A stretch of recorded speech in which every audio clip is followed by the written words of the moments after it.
Hearing. How does it work? How do people like you and I hear? And what can technology do when our hearing becomes damaged?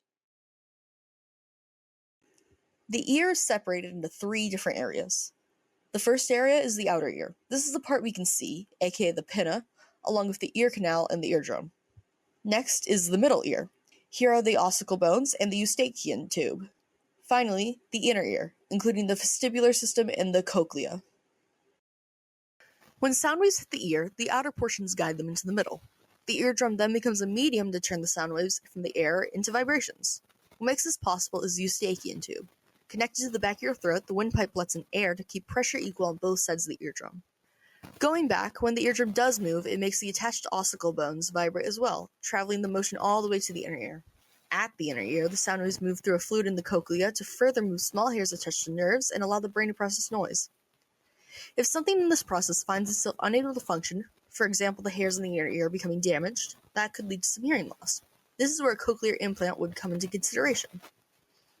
Cochlear implants are electronic devices that reduce hearing loss, and not unsimilar to the ear itself, come in multiple areas. The inner parts consist of the receiver and electrodes, while the outer parts have a microphone, processor, and transmitter.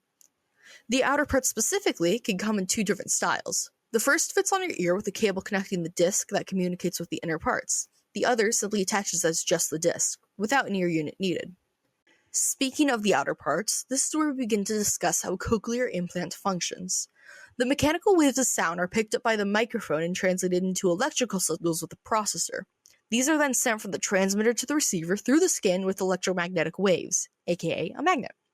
From here, the receiver sends the electrical signals in further with the path the electrodes make. This path is curled within the cochlea and allows that signal to be picked up by the auditory nerve and sent to the brain. With the benefits a bionic ear does give people, able to improve the ability to understand speech and hear a good bit more in general, it is still unable to completely restore a person's hearing to full. In early-day France, multiple experiments were set off with the idea that electrical signals could make the ear perceive sound. While there had been no discussion of the inner ear at all, a few tests had proven themselves successful in stimulating the auditory nerve. Years later, in 1957, those same experiments were brought up to a Dr. William House by a patient, which perked his interest.